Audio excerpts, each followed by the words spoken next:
Welcome back to ఆ YouTube channel Lakshmi Prasanna Reddy vlogs.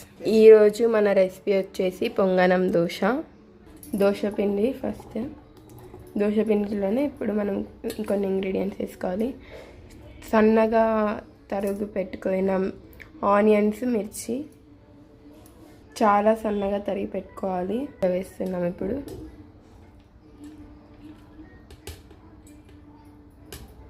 ఇప్పుడు అంతా బాగా మిక్స్ చేద్దాం ఒకసారి.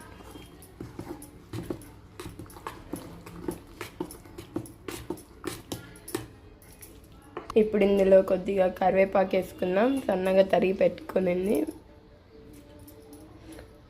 అలాగే సన్నగా తరిగి పెట్టుకున్న కొత్తిమీర,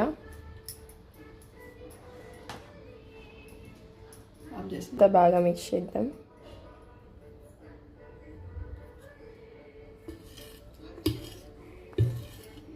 ఇప్పుడు ఇందులో మన రుచికి సరిపడినంత సాల్ట్ వేసుకుందాం.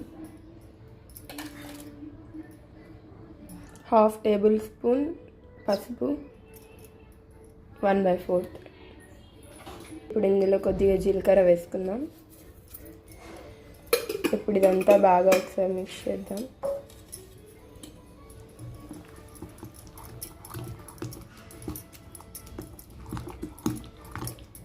ఇప్పుడు ఉప్పు, కారం అన్నీ సరిపోయా లేదో టేస్ట్ చూసుకోండి ఒకసారి. దీంట్లో ఇంకా కొద్దిగా వాటర్ పడితే మనం కొద్దిగా వాటర్ వేసుకుందాం.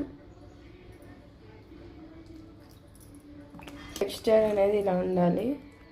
ఇప్పుడు పెనం పెట్టుకుందాము.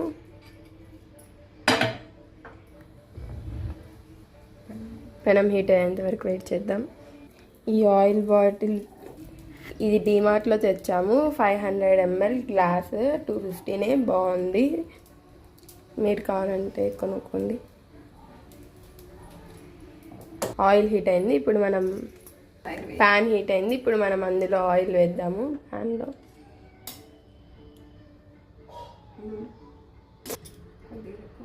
కొద్దిగా ఎక్కువ పడుతుంది ఆయిల్, ఎందుకంటే ఆనియన్స్ అవి ఉన్నాయి కాబట్టి. ఇప్పుడు మనం దోశ వేసుకుందాం.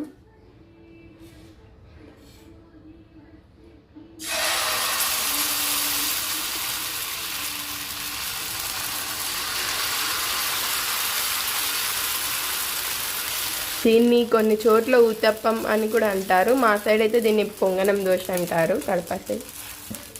ఈ పిండితో మనం పొంగనాలైనా వేసుకోవచ్చు, పొంగనం దోశ అయినా చేసుకోవచ్చు. ఇది కాలడానికి కొద్దిగా టైం పడుతుంది. ఇప్పుడు పైన లైట్గా కొద్దిగా ఆయిల్ వేసుకుందాం.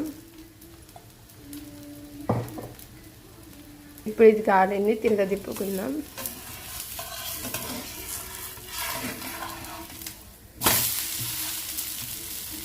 ఇది కొద్దిగా మందంగానే వస్తుంది, ఎందుకంటే ఆనియన్స్ అవన్నీ ఉన్నాయి కదా. టేస్ట్ చాలా బాగుంటుంది. ఏ చట్నీతో అయినా టేస్ట్ చాలా బాగుంటుంది. ఏ చట్నీ లేకపోయినా జస్ట్ ఆ ప్లెయిన్ దోశ అయినా తినేయచ్చు, ఎందుకంటే దాంట్లో ఆనియన్, మిర్చి అవన్నీ ఉన్నాయి కాబట్టి.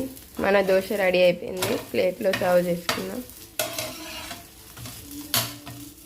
ప్లేట్లో వేసుకున్నాం. టేస్ట్ చాలా బాగుంటుంది. మీరు కూడా ఒకసారి ట్రై చేయండి ఖచ్చితంగా. సో మీకు కానీ మా వీడియోస్ నచ్చినట్లయితే please do like, share, comment and subscribe to Lakshmi Prasanna Reddy Vlogs. Thanks for watching our videos.